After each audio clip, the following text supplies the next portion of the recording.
Alright class, good day. Today let us have pressure. So pressure, we have the simple definition of pressure. It is the normal force per unit area. So in equation form, that is the force per unit area. With its unit in SI, we have if your force in newtons and your area in meters squared, so you get the unit Pascal, so named after Blaise Pascal. Then in English unit for force, so you have pound force over your area in feet squared. So pound force per square feet, or you also have pound force per square inch, or kani siya nga unit is called PSI. Pound force per square inch, PSI. Then we have here different terms. Absolute pressure. So absolute pressure, it is the true pressure measured above a perfect vacuum. So in our illustration right here, if this is our datum line, this is our perfect vacuum. So absolute pressure ani is 0. So from this level, ta mag-measure sa absolute pressure again from the level of perfect vacuum. Then we have the gauge pressure. Gauge pressure is the pressure measured from the level of atmospheric pressure by most pressure reading instruments like pressure gauge and open-ended manometer. So gauge pressure again is measured from the level of atmospheric pressure. So if this is our level of atmospheric pressure, so anhi adto ang baseline if we measure your gauge pressure. So it could be greater than this or less than this. So tingali mao niya to ang 0, kumbaga. Gauge pressure na to at this point is 0 from the level of atmospheric pressure. So it could be greater, again, greater than the atmospheric. So you could have positive gauge, or it could also be less than the atmospheric, so that you could have a vacuum or a negative gauge pressure. Then what is atmospheric pressure, Mandiay? Now, atmospheric pressure is the pressure obtained from the barometric readings. So when you have, like in a problem, it says the barometric reading or the barometric pressure. So meaning ana, that is the atmospheric pressure na ang ihang gimin. So it is the pressure obtained from barometric reading that is due to the weight of the air of the surrounding. Okay, so atmospheric pressure class is actually, it is an absolute pressure unless otherwise stated, and take note that it is dependent on the elevation of the place, no? So at sea level, the atmospheric pressure, the value of atmospheric pressure is 101.325. So ani atmospheric ni siya, at this level we have 101.325 kilopascal. So we have different units for that one in different values for different units. So 101.325 pascals, 101.325 kilopascals. We have also 14.7 psi. So I guess you already have it in your notes. So you simply have to memorize or be familiarized with it, with this value. That is 1.032 kilograms per centimeter squared. That is 29.92 inches of mercury, 760 millimeters of mercury, or 760 torr, 1.013 bar, 1.013 times 10 to the power 6 dyne per centimeter squared, 760 torr, I've already mentioned it, that is 1 atmospheres, 1 atm, 1 atmospheres, or that is 0 kPa, so this one, 0 kPa gauge, 0 psi gauge. So that is our level of atmospheric pressure. So as I have said earlier, again, it is dependent on elevation. So just like, for example, in Denver, Colorado, it is about 84 kPa only ang ilahang atmospheric pressure. Also, in a mountain city with elevation 3,000 meters, it is only 70 kPa. So 70 kPa lang ang ilahang atmospheric pressure. So, the absolute pressure class, there is no absolute pressure nga negative, ha? Only ang gauge pressure, you could have a positive gauge pressure if it is greater than atmospheric, and then you could also have a negative gauge pressure if it is less than atmospheric. So what you call a negative gauge pressure, it is a vacuum. So there is a vacuum. When we say vacuum class, like for example in that area there is vacuum there, um, because when say vacuum, the pressure in that point is less than the atmospheric pressure. So therefore, ang nakasurround niya nga pressure ana nga area is mas higher than the pressure at that area. So kung higher ang pressure sa nakasurround niya, so meaning iduot siya. So dito nga lugar, mura siya ning suyop, no? Inana ang ma-feel na to when there's a vacuum. And that is again, kumain kag negative gauge pressure or P vacuum. So you will not anymore say, or you will not anymore write the negative sign, no? Kay redundant na. Gauge pressure nga negative is equivalent to P vacuum. And then there's no negative absolute pressure since ani man ta nga level nag-start og measure sa to ang absolute pressure. So it could be at this point, this is your absolute pressure at this point. So from the perfect vacuum up to that point, or tingali ani ka nga level, your absolute pressure is from here, this point up to there. And so kung atong tanawon ng illustration class, your absolute pressure ana nga point is actually this one, atmospheric plus the gauge, no?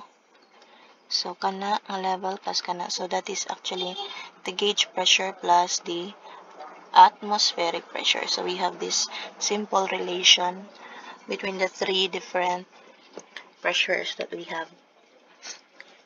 It could also have a negative gauge. So kung ma-negative gauge na siya, of course your answer would be less than the atmospheric. That is your absolute pressure. And you'll take note if you write your units, like for example you have your unit for absolute pressure in kPa, so you write this one this way, kPa absolute, then kung gauge, kPa gauge, you write the subscript so that we would know if it is absolute or gauge. Then you have your PSI unit, PSI absolute, you have your PSI gauge, or tingali you have mmHg absolute. So mmHg absolute or mmHg gauge. So inana. So ang gauge pressure, it could also be spelled GE. So it's up to the book you are referring to, so it's just the same. Okay, we have here pressure in manometers. Okay, so we have here two different types of manometers class. We have the simple YouTube manometer and the differential manometer. So by the way, for fluid pressure, the average pressure intensity is defined as the force per unit area exerted on the unit area, or it is also, we have the variation in pressure. The pressure at any point below the free surface of a liquid is equal to the product of the unit weight of the liquid and the depth of the point in question. So it is also the product of the unit weight of the liquid and the depth of the point. So variation in pressure, a specific weight times the depth, or pressure is gamma times the depth. Ang agilaw mo niya. When you say gamma, diba, that is gamma is rho g. So we have the unit for pressure rho g h. So you can also make use of your K if you must. So we have this as formulas for pressure as well. Now for simple YouTube manometer, as you can see, the other end of this manometer is open to the atmosphere, right? And for the differential manometer, as you can see, you have here two different points A and B. Now, to solve pressures inside manometer, we will use the, para madali, we will use the concept of summation of pressures. No? So, ang concept sa summation of pressures class, summation of pressures in fluids inside manometers, pressure decreases negative in going upwards and increases or positive downwards. So take note that pressure decreases with height. When I say decreases with height, magkahabog ang elevation, magka-decrease ang pressure, right?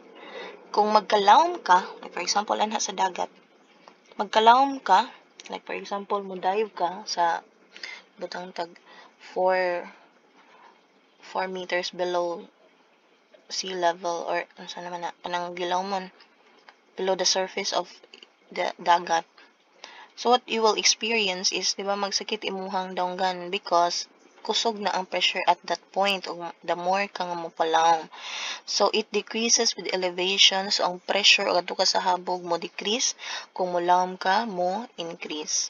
So sa summation of pressures, daka na siya i-include na to na siya nga concept of pressure. Summation of pressure is equal to 0. So let us consider this figure for simple YouTube manometer. So what you're going to do is just try to remember the concept that pressure, when you go down, the elevation is pa downwards, pressure increases or positive. Kung your elevation, the change in elevation is pasaka, ning taas imong change in elevation, in that it means you have a negative pressure or ni-decrease ang imuhang pressure. So start ka at a certain point, let us say ari ka start sa point A, and then from point A ang atoang fluid is anitaman.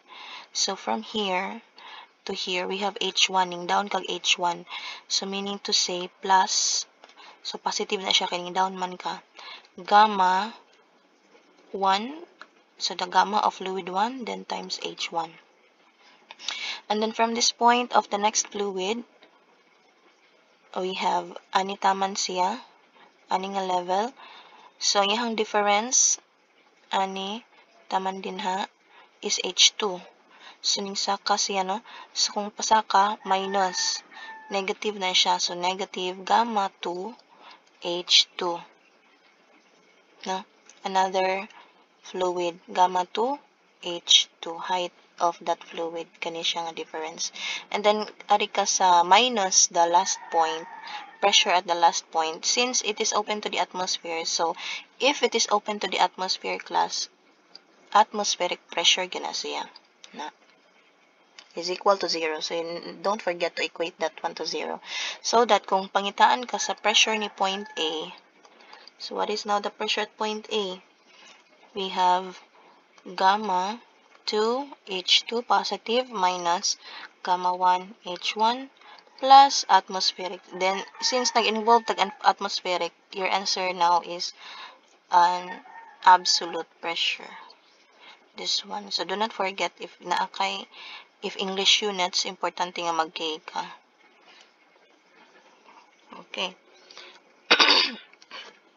Next, we have the differential manometers. So same concept.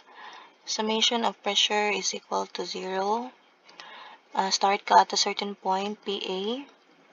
And then from this point, taman ka ani class, that is H1 imong height. So ni ubos ka, therefore, plus gamma 1 H1.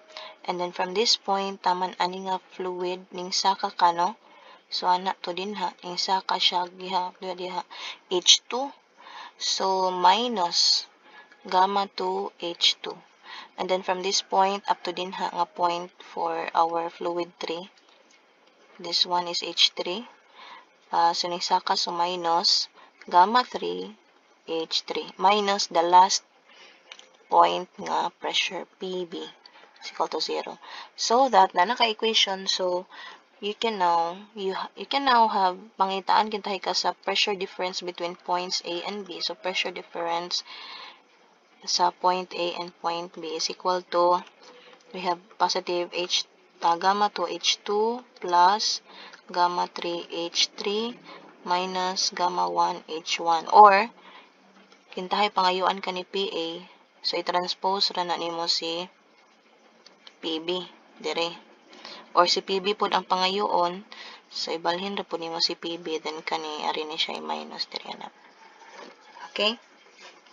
So as long as nakakuha na kaani nga kani siya nga equation, okay, kay bawo na kaana. And dapat take note that you should have consistency with your units. Okay, dapat consistent lang gid ta. Okay. Now let us have this one, Pascal's law. Pressure applied to an enclosed fluid is transmitted undiminished to every portion of the fluid and the walls of the containing vessel. Excuse. So in Pascal's law, at any point in a fluid at rest, the pressure is the same in all directions. So a very good example for that one, let us have this illustration.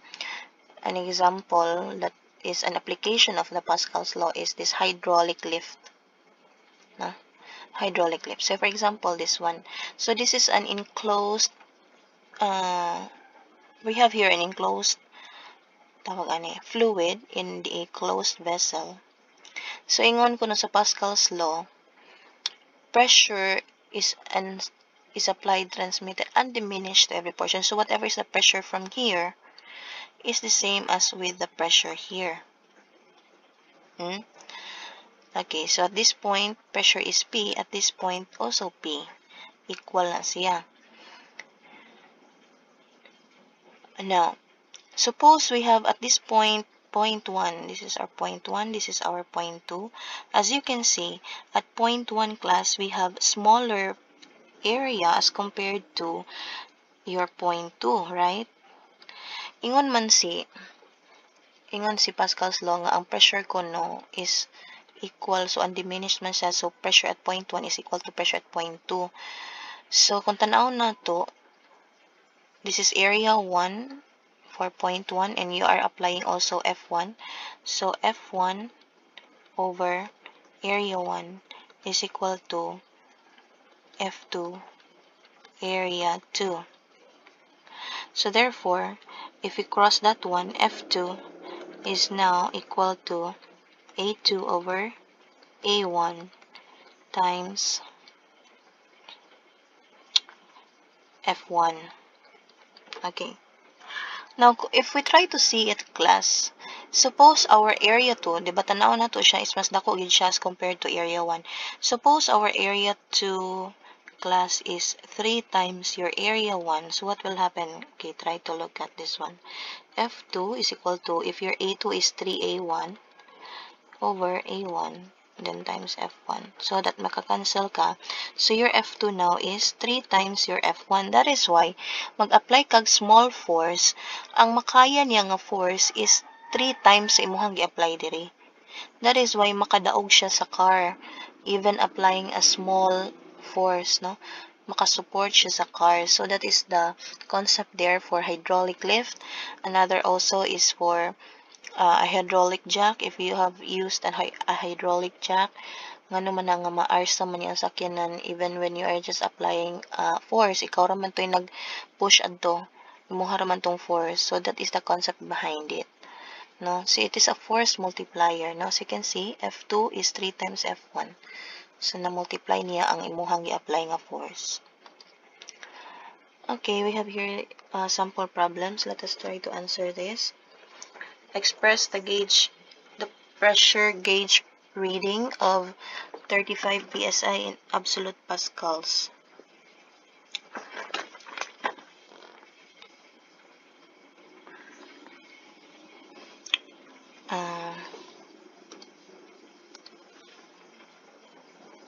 Okay, we have here gauge pressure of 35 psi. So express this in absolute pascals. So pila ko ni pascals absolute.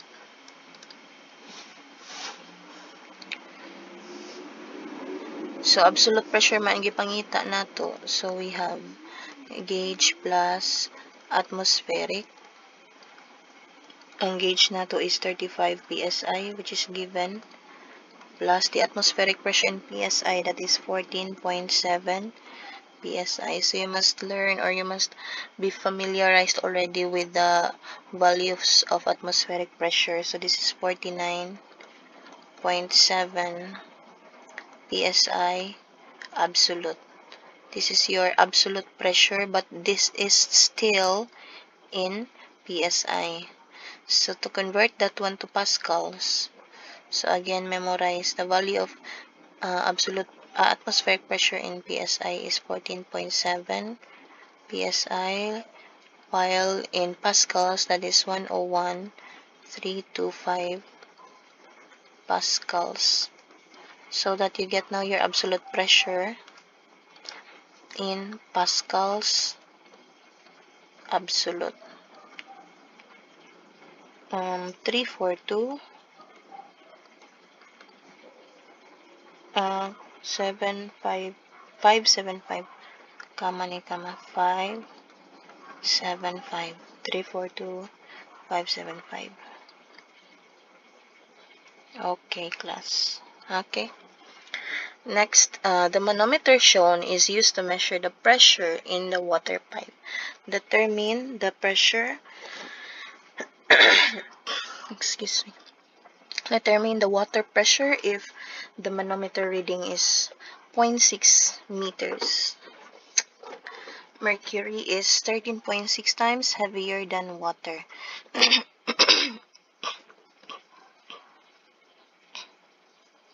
So, kanang 0.6 meters, diba, that is height na. Mo na reading.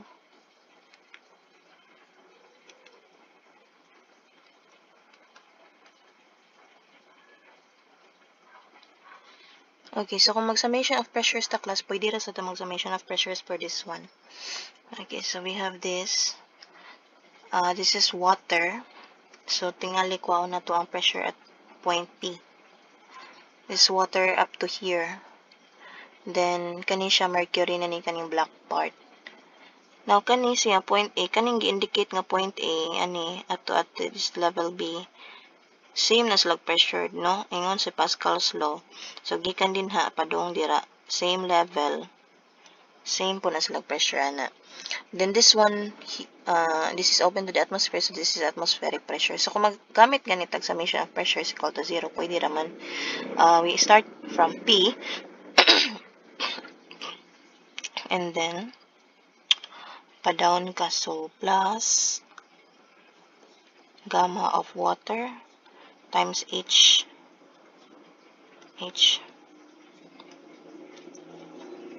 minus gamma of mercury H minus the last point atmospheric is equal to 0. So P therefore is gamma of mercury minus gamma of water plus atmospheric pressure. So what is our gamma of mercury? Since gitaganta sa specific gravity of mercury, so SG of mercury, if we don't have the gamma, so you use the SG, gamma of mercury over gamma of the standard substance, which is water, so that your gamma of mercury now is SG of mercury times the gamma of the standard substance, which is water. So that is SG is 13.6 times the gamma of water, which is 9810 newtons per cubic meter, times this 0.6 meters minus 9810 newton per cubic meter times 0.6 yapon. Plus, so it should be ang atong i-add nga atmospheric pressure is in this unit as well, so that they can combine. So in SI, no, 101.325 pascals. So that our unit or our answer now is 175.5 488.6 Pascals absolute since we are adding it with the atmospheric. So, ang atong na-obtain ang answer is already in absolute. If we would like to get the gauge, pwede ra sad imuhang minusan sa imuhang wala nin imuhang minusan, imuhang i-minus si atmospheric pressure. 163.6 Pascals gauge.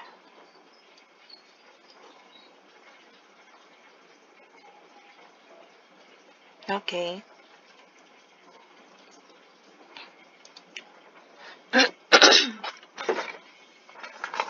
Another example.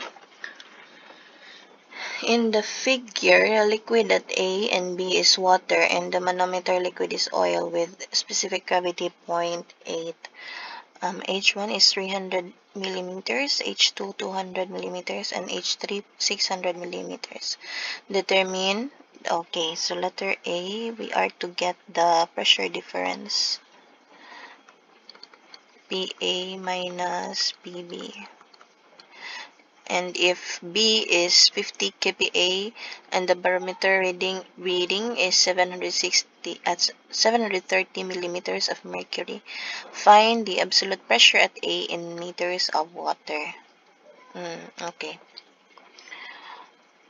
So we are given the values of these now, H1, H2, and H3.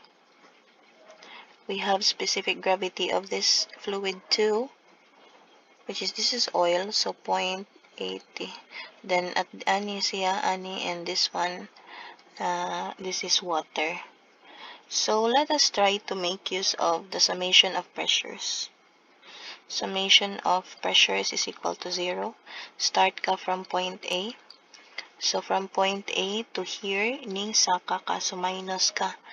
Minus gamma 1, H1, that is H1, this one.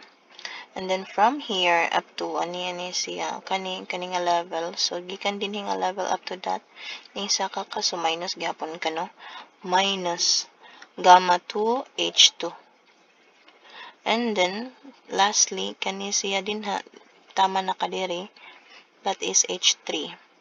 So ning ubos ka, so plus H3 gamma 3 H3 minus the last point which is point B, pressure at point B. Okay, do not forget to equate it to 0. Okay, so PA, since nangita ta ni PA minus PB, that is equal to gamma 1 positive times H1 plus gamma 2 H2 minus gamma 3 H3. And so we have for gamma 1, that is gamma of water, that is 9810 Newton per cubic meter. Your H1 is, so let us convert it to meters, so 0.3 plus gamma 2, wala tay gamma 2 but we have its specific gravity, so multiply the specific gravity niya with the specific gravity of the standard substance, with the specific weight of the standard substance, which is water, so that is 9810 Newton per cubic meter. Height na ni 2 is 0.2. And then minus the last one. This is 9810 gihapon.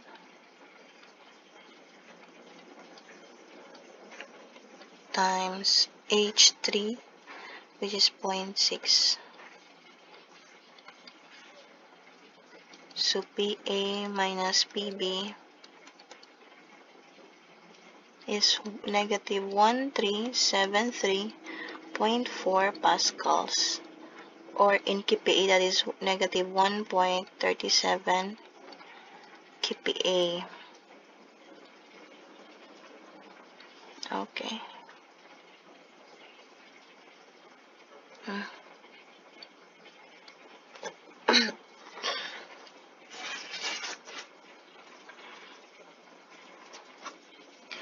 Next, letter B.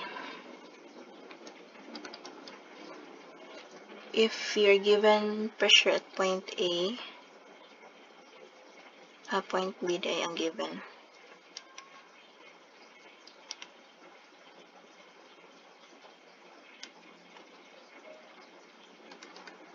I'm sorry.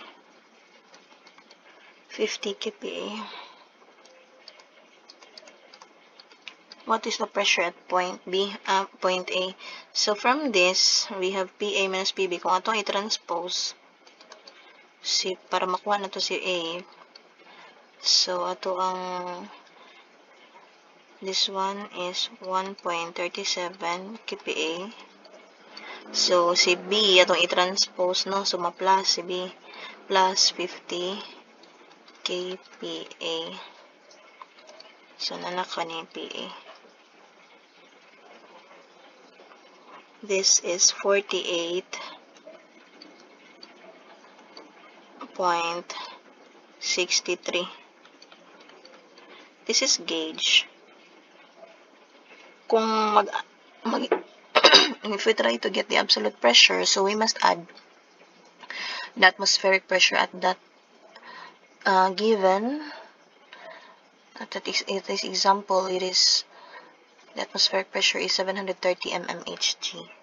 So to get it, so in terms of, it should be in terms kuno of meters of water.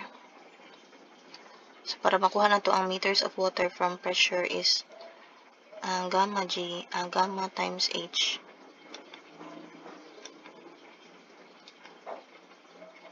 So makuha na to si H, pressure over the gamma. So we will divide it by the gamma. Okay, so to get the H, 48.63 kPa divided by gamma in kilonewtons per cubic meter. That is, pila to'y gamma of water? 9.81 kilonewtons per cubic meter. So ang height na to, dili pa ni siya absolute, no? Gauge pa ni siya. So para ma-absolute ni, we will add in the atmospheric pressure. This one, 730. But since this is millimeters of mercury, kaning millimeters ato ni himuong meters, so divided by 1,000. And then, since this is mercury, then it should be in meters of water. So as you can see, meters, no? So from millimeters, divide na to 1,000 to get meters of a unit in meters. And also, we will multiply it with the specific gravity of HG to get your unit in meters of water. So again, multiply by the specific gravity of specific gravity of mercury.